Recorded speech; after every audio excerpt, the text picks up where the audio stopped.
This episode of Parenting Great Kids is brought to you by...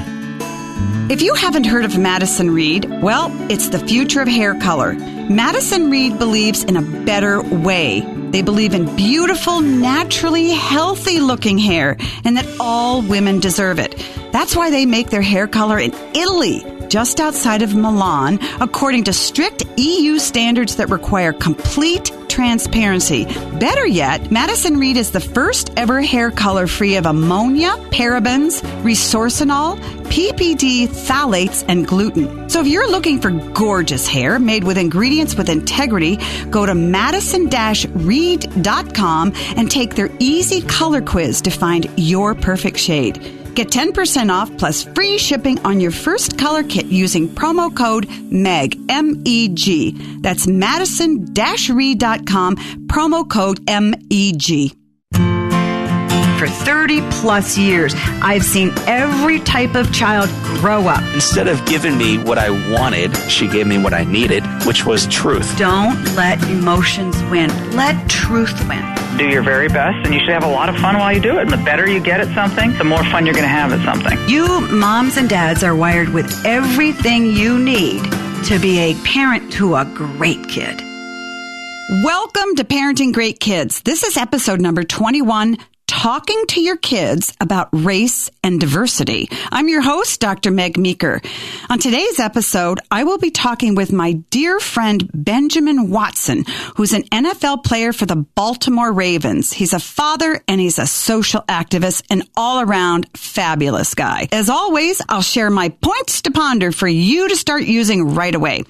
Parents, as a reminder, don't just download these episodes, click subscribe, because when you do that, you're joining my parenting revolution, and every new episode will automatically show up in your subscribed list. You won't regret it. And we'd love for you to write us a review on iTunes and let us know what you think of these podcasts. I'm always open. I want suggestions. What do you want to hear about? What guests do you want me to have on the program? So this is a program for you, so write to me.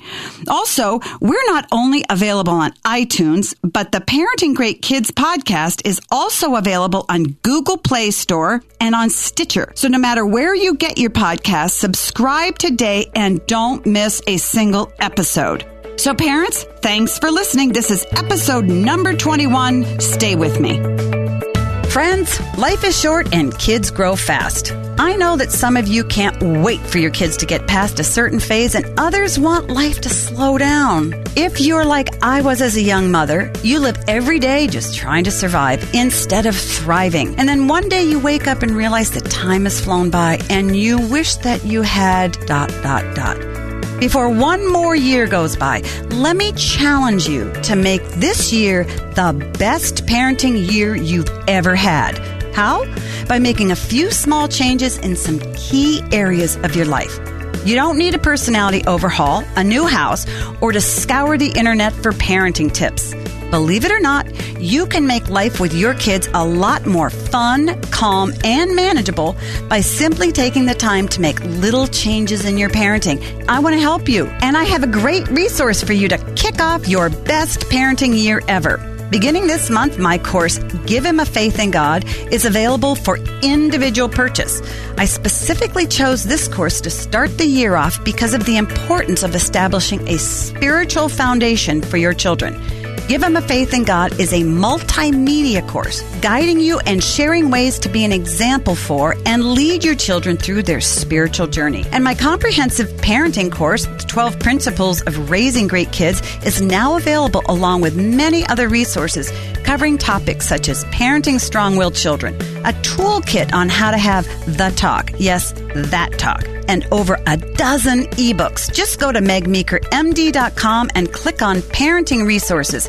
After all, great kids are raised, not born, and I can help. Here are my points to ponder. Point to ponder number 1. Children learn racism. Remember, children aren't born racist. They're born selfish, self-centered. Sometimes they're born with a temperament where they're more mild-mannered, they're angry, they have a volatile temper, but children are not born racist. Racism is a learned character trait. So this is tough, but very important issue to think about. So in addition to paying attention to your attitudes about race, think about who else in your child's life is affecting your child's attitude. Your child develops his attitude about people of another race or religion by listening to what you have to say about those people. They watch your facial expressions. They listen to your comments as you're watching a television program, listening to a radio show, talking to your friends about certain topics.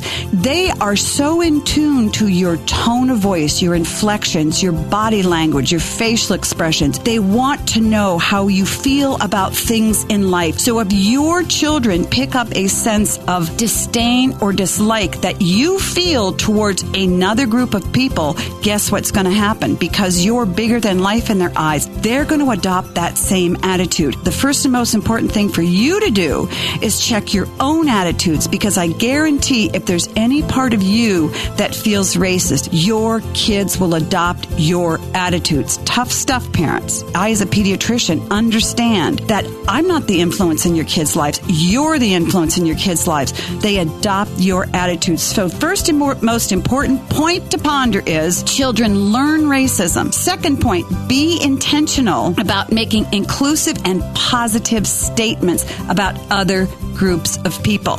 While children aren't born racist, they pick up sentiments of others around them, even if they don't get negative feelings from you. So it's important that you be intentional about talking about their friends or others that they come in contact with who are different race than them, about those people in a positive way. But we are living in a time where we're so divided in our country. You know, political groups are at polar opposite ends, and there's this animosity, tremendous animosity that one group feels towards another.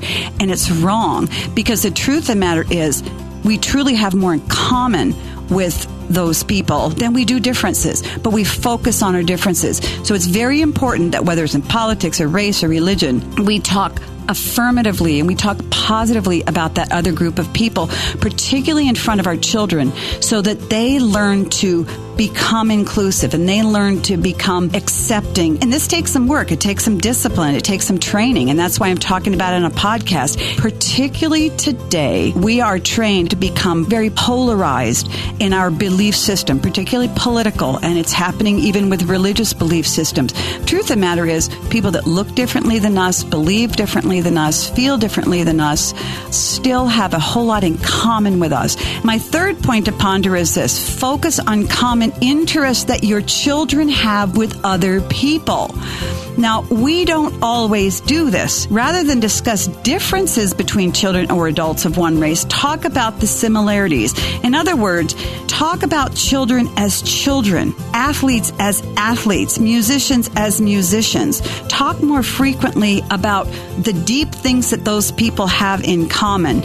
We need to talk on a deeper level, not just on a very, very simplistic, superficial level. We do this with the sex of athletes, actors, and etc. We need to learn to do this with race as well.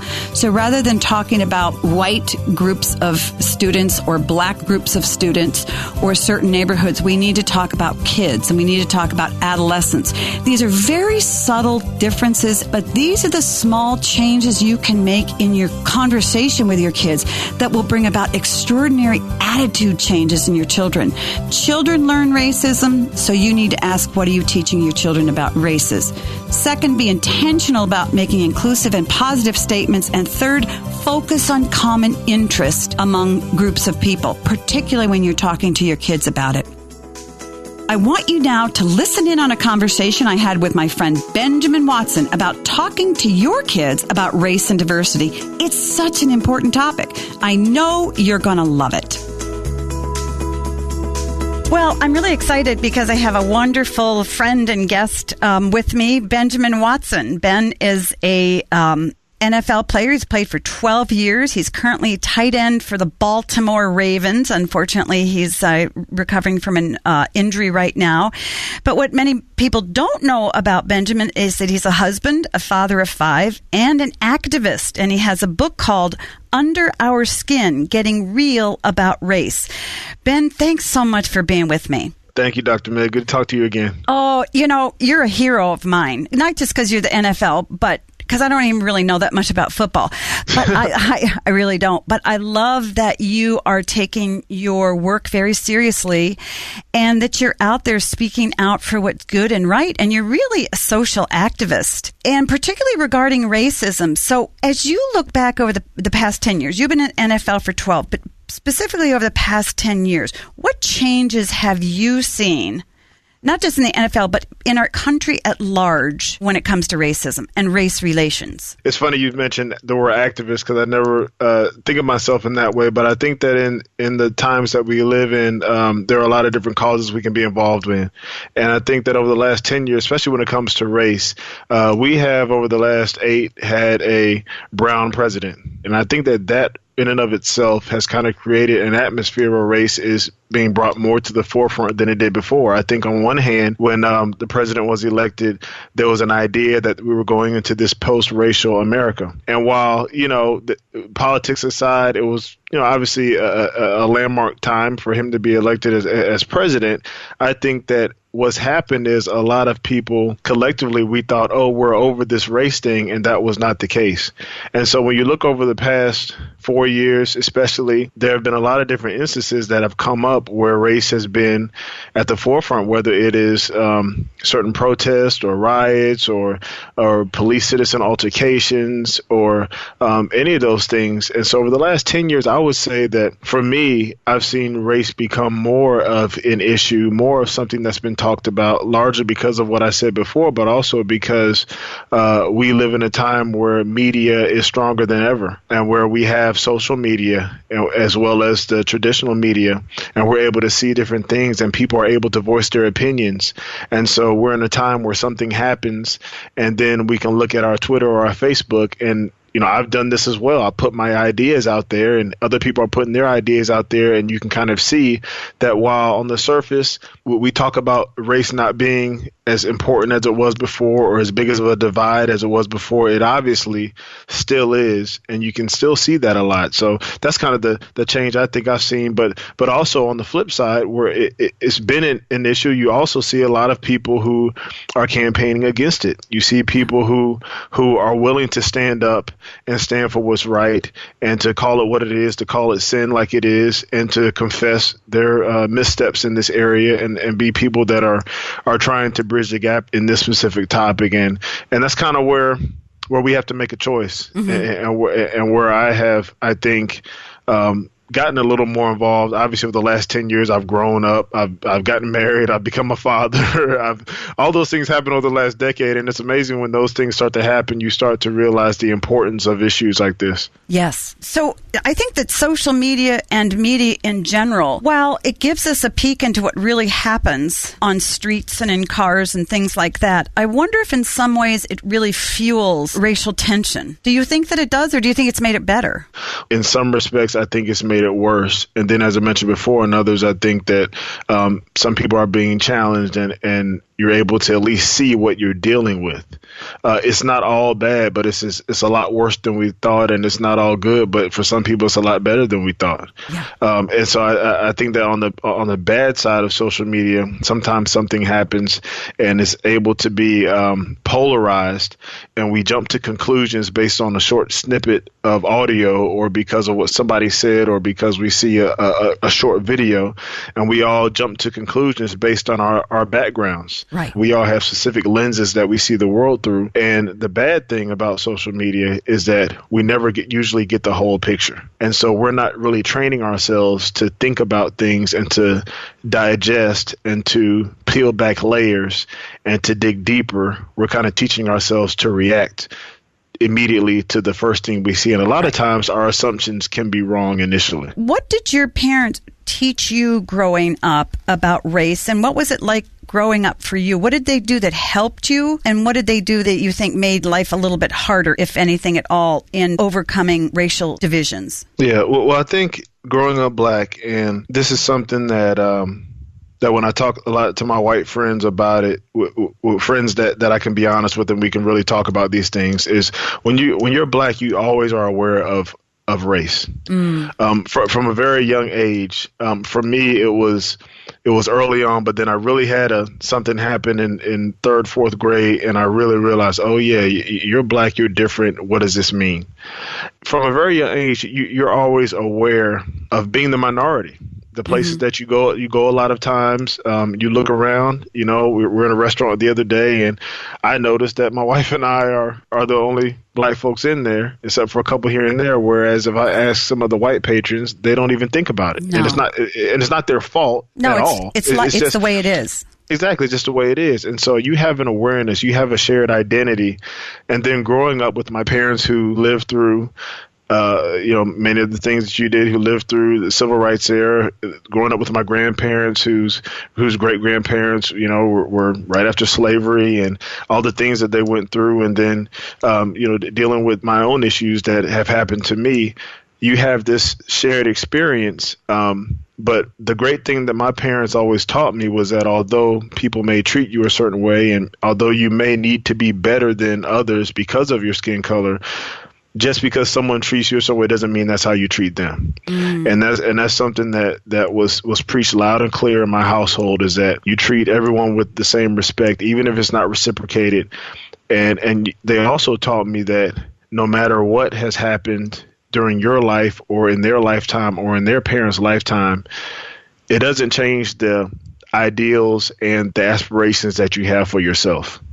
If you want to be whatever it is, you go and you try to be that. You study hard, you perform well, you set goals for yourself, and you attain them. And so while we always had healthy, robust discussions about race in our home, and we understood all the implications, there was always an understanding that doesn't hold you back from what you want to do. And it also was an understanding that all of any group is not against you. Right. I witnessed growing up some of the greatest supporters of my father, people who paid for him to go to seminary, people who supported our family financially as well as emotionally, spiritually, in other ways, were white men, were white women. Some of my dad's, my parents' best friends to this day are still white people. So while we have this black-white thing in America, I was always taught that you still judge people as individuals and by their own character. Well, I think that's one of the biggest challenges today is media sort of brands people. But the reason I wanted to ask about what it was like for you as a child and how your parents responded is because I am talking to parents about what parents can do to help their children grow up without racial biases, because children are not born racist. It's a learned behavior. And I think that one of the first places they learn that is in their homes, obviously from their family.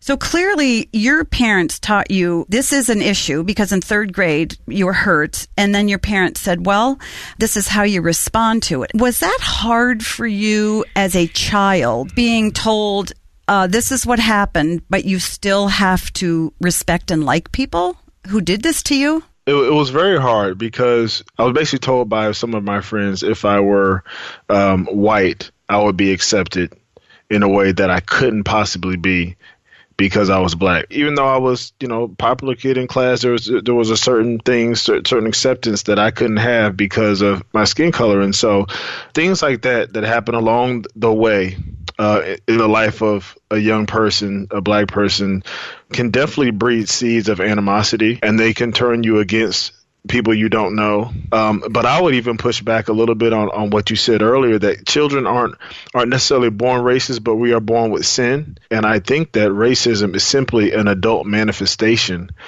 of that self-centeredness, that pride, because what it simply is saying that people like me are better than people like somebody else simply because of how I was born, who I am, my cultural makeup, simply makes me superior to someone else. And that's simply a form of pride. It's a form of self-centeredness. So the seeds of racism are there with any child, no matter where they're born, right? Because these children are the ones who turn up into the adults who are racist. So how has your experience growing up with your parents influenced the way you are raising your kids now?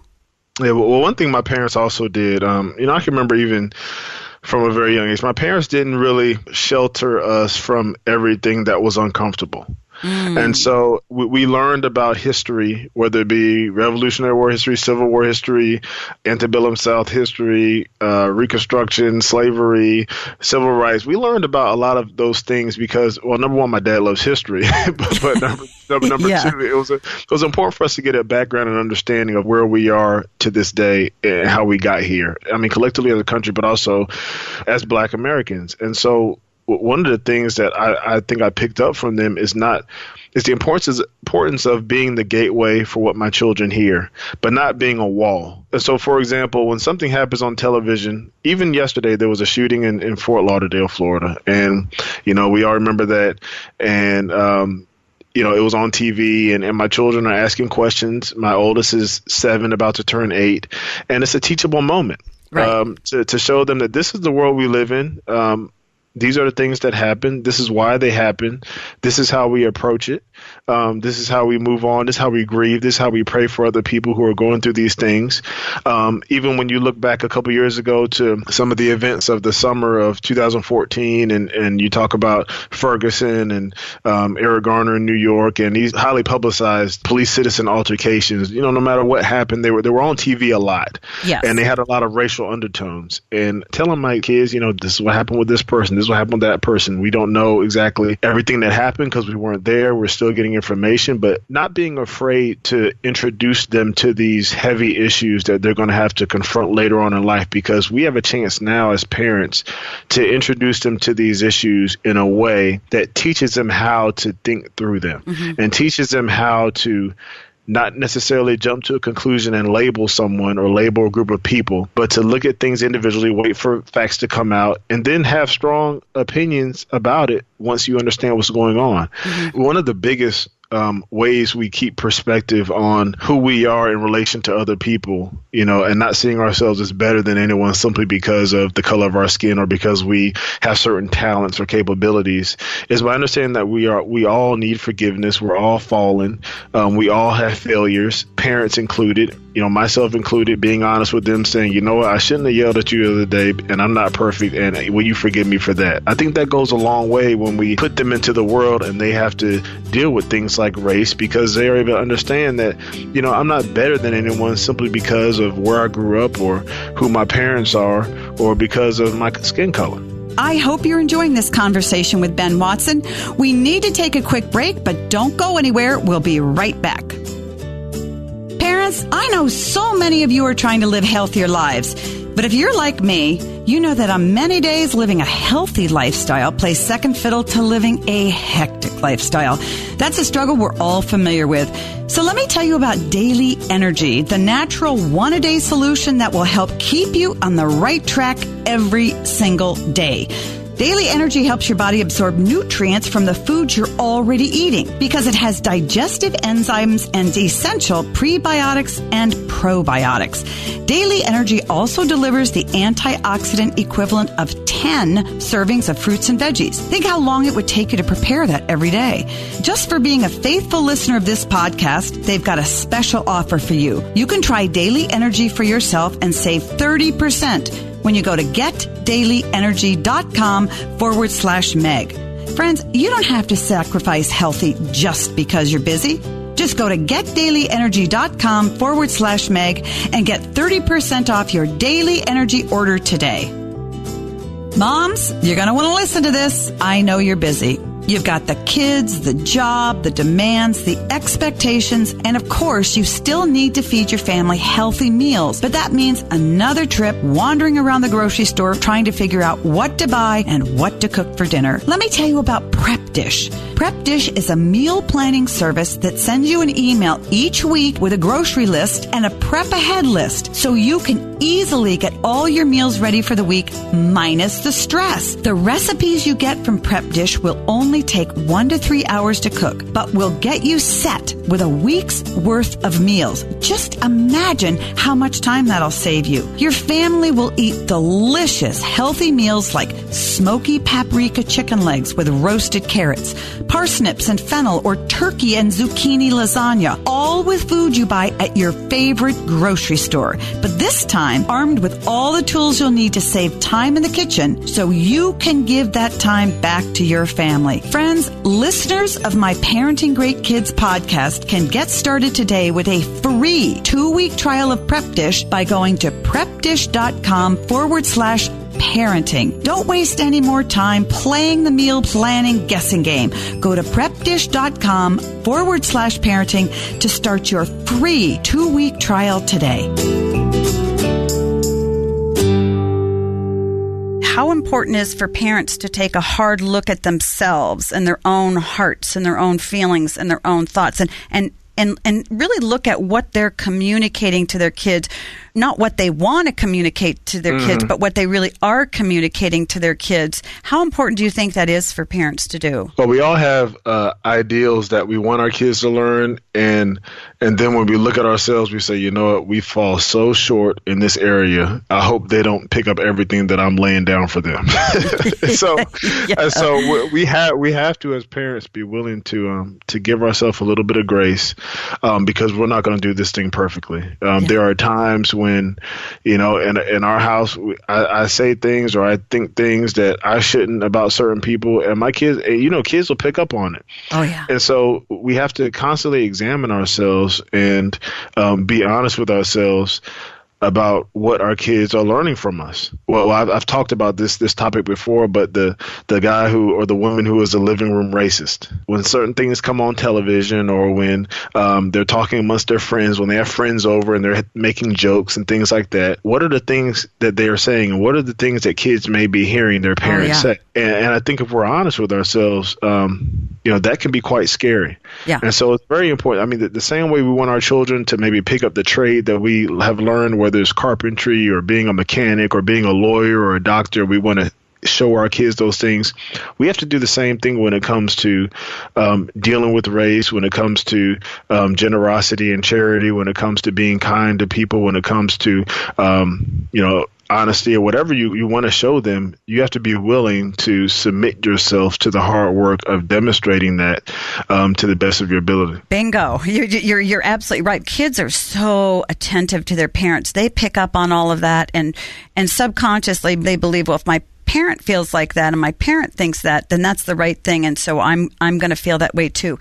Let's talk about what positive things can every American do to heal race relations, and particularly starting in their home, I guess, with their kids. When it comes to race in our country, I think that the living room is more important than the courtroom when it comes to equality and when it comes to how we treat each other. Obviously, certain laws had to be changed and need to be changed, even some of them still, to create an environment where truly people, no matter what their background is or where they grew up, have equal chances as much as possible. But I think that it really comes down to our families. The family structure, the family unit is what God gave us for our society and to build a healthy society. And so when children are around the table or when people are invited over to your house who may not look like you, children are able to pick up on that and see what's important. Mm-hmm. When there's leadership in the household from the mother and father in the conversations that are being had over a meal, that's what changes the courts. That's what changes the public opinion, is these individual family units. Are people having as much of a racial issue as a faith issue? Is this really a faith issue or is it a racial issue? I said a while ago that it's not a skin problem, it's a sin problem. Yeah. And what I mean by that is, obviously when it comes to skin, in this country specifically, because this is where we live, obviously we have to deal with it in an American context. Skin has determined a lot. Skin color, skin tone has determined a lot of how you are treated, where you are raised, what your ceiling is, what your floor is. But beneath that, the reason why it's even an issue is not because of the skin, it's because of sin. And sin is the reason why we react the way we react. We strike out in anger. Sin is the reason we do all this stuff, because there's prejudice there, there's pride there, and there's selfishness there. Mm-hmm. And so it is a faith issue. It is an understanding issue, the fact that God created us and that he treats us with equal value. And it's important for us to understand that, because if we come from a place of understanding that we all have the same inherent value because he created us, then it's impossible for us to treat each other like trash. Right. There has to be some sort of respect there. And so you're right. It is a faith issue that's bigger than the skin issue. Obviously, you have to address both, but it's bigger than simply trying to get whatever the latest the latest activist point is. It's bigger than that debate. It's bigger than a political debate. It's bigger than all that stuff. If you never come to that place where we understand that there is something bigger than us and our attitudes operating, and that God created us, for me, it's hard to understand that you'd ever get full racial reconciliation without first understanding who we all are before God. Yeah, and we won't get full racial, and I even hate to use that term, because the term race in and of itself is not even a correct term. Yeah, I mean, the term actually shows how racist we are because we use the term race. Yeah. But for lack of a better term right now, we'll continue to use it. But if you don't even realize, I don't think that there's going to be a time where there'll be complete racial harmony. But the point is that we can get better. Yeah. And we can understand that it's a constant need to repent and be forgiven. And I don't think that, especially in the context of what this country has been through and is continuing to go through when it comes to this topic, it's not a one-time fix. Mm-hmm. You know, we don't just wipe the slate clean and become, just oblivious to race. There are going to be times when attitudes still creep back. And it may be on a daily basis, it may be on a monthly basis or a weekly basis. But the difference is you can identify them and you're willing to turn away from them and call them what they are. One of my concerns, I know it concerns you as well, is there a number of young black men growing up without fathers. And I wonder if many young men who are growing up without father influence are going to tend to have more hostile feelings towards whites or Asians or anybody because of that, or do you think that wouldn't matter? Well, I think it would definitely matter. I think fatherlessness is an issue in this country, period. Whether you're black or white, right. Fatherlessness is at an all-time high, right. And obviously the rate for black Americans is higher than white. But when you look at the increase in single-parent households across the board, it is phenomenal. When you look at the past 20 years and the past 40 years, but I think that it definitely has an impact on how young black men look at their white counterparts and how they look at themselves, mm-hmm. because they don't have much of an identity. Right. You get a lot of your identity from your parents, from your father as a man.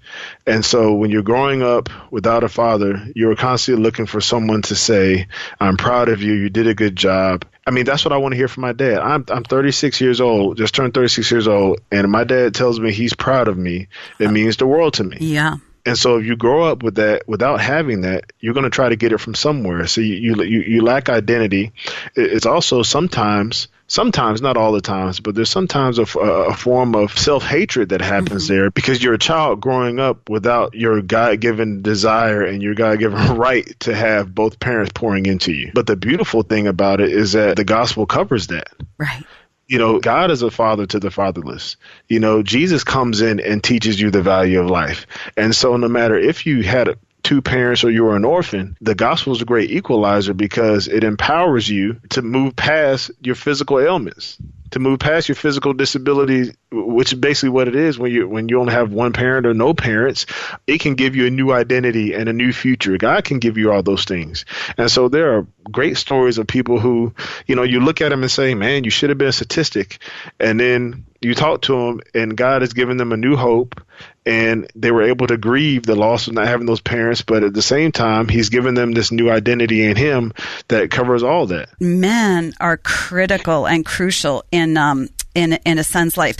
Your forum is going to be in February 16th, Tampa, Florida. It's called Under Our Skin, a forum on race and faith. People can get information at underourskinforum.com. So can anybody, so you said some people can stream it? It'll be on something called live stream. The details for the live stream pricing is not expensive, but there's a charge to view it streaming just because, it costs money to stream it through the airways. But all that is on underourskinforum.com.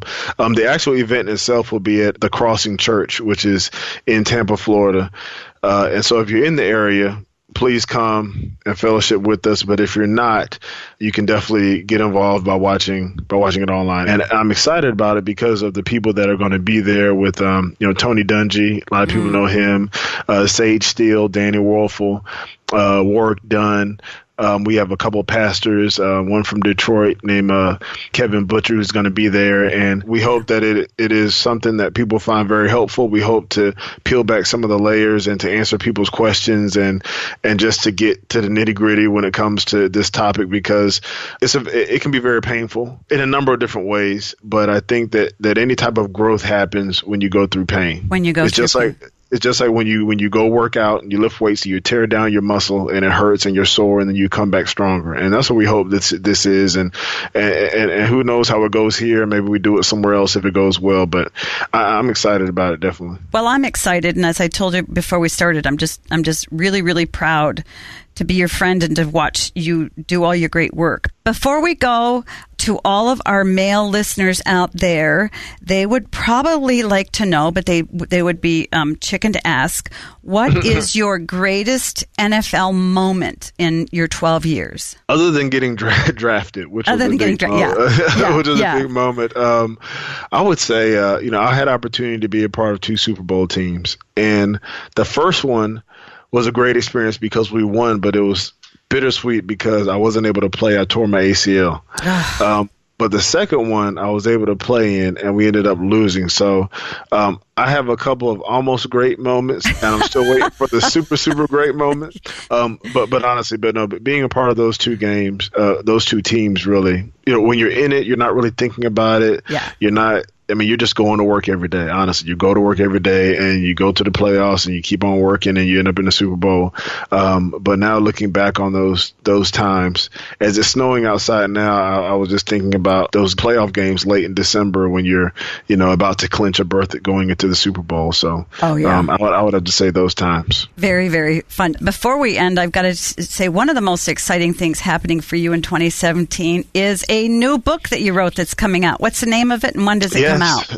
New book is called The New Dad's Playbook, Gearing Up for the Biggest Game of Your Life. The New Dad's Playbook. And Dr. Meg Meeker actually wrote a phenomenal foreword to the book, so you got to check it out just because of that. That right there gives the book credibility. Oh, no. That gives the book credit. So I'll tell you, I will have to tell you, that was one of the most fun reads I've ever done, because you describe in the book, I don't want to give it away, but you describe a time.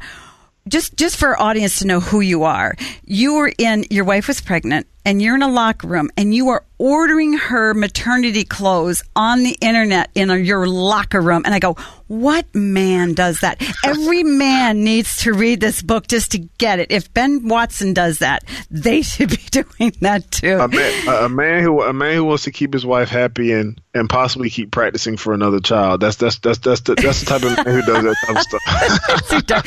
It's a great read. It's a great read because it really brings men into this. And it's a great read for moms too, because we never know what you guys go through and how worried you are about pregnancy and what to expect. Basically, it's almost a what to expect when she's expecting from men. It's going to give men practical, even technical sometimes terms about what their wife is going through the stages of pregnancy, what the baby's going through, what they can feel and see at different stages of development, but also gives a little some funny stories from my experience with my 5 children. Yeah. Some things that I didn't do quite right and some things that I wish I would have done better. But hopefully the whole goal is to tell you that you can do it. You can be the man that your wife and your child needs. No matter what society says, you can be that person. And so you're right. This book is for men, but it's also for women who want to get their man on the right track. I'm excited. I'm really tickled that you wrote the book. So thanks so much. This has been wonderful. Great stuff. God bless you. I know you got a lot of great work to do, and I'm just excited to sort of watch from the sidelines. Thank you so much, Dr. Meg. Thanks for having me, and it's always a pleasure to talk to you. Hopefully, it won't be the last time on your podcast. So hopefully I come back. No, you will come back, because I want to talk more about your book and part see. Two. It's part two. Yes, part two. I'd like to thank my guest, Benjamin Watson. He's an extraordinary man, a great father, a wonderful activist. I highly encourage you to attend his conference in Florida if you're able to. If you're not, go home and Google him and just read about some of the things that Benjamin has written about and talked about. He's got some fabulous books. He's got a fabulous new parenting book coming up for dads that I think all dads should read because it's fun. It's light. I learned a lot from reading it, and it's very uplifting. It's very encouraging for fathers who are having their first child. So I highly encourage you to read his books. And if you can get to his conference in Florida, please do. I'd like to take a moment. I want to recap my points to ponder, as I always do at the end of my podcast. 1, check your own feelings on racism, because racism is learned. 2, be intentional in teaching your children not to see racial differences. And 3, focus on the similarities of other people, not just on their differences. So remember, great parents out there, and I know you're a great parent because you're listening to the podcast and you're trying. And even after I parented my kids are grown, and now I'm on the grandchild cycle. I'm trying just as hard as ever. So until next time, parents, remember, great kids are raised, not born. Hey, this is Bobby, producer of Meg Meeker's Parenting Great Kids podcast. We hope you've enjoyed listening to episode 21, talking to your kids about race and diversity. You can like Dr. Meeker on Facebook and follow her on Twitter and Instagram at Meg Meeker MD. Just as a reminder, go to megmeekermd.com and sign up for her newsletter for giveaway opportunities and updates. And don't forget to share the podcast, write us a review, and click subscribe so you won't miss an episode.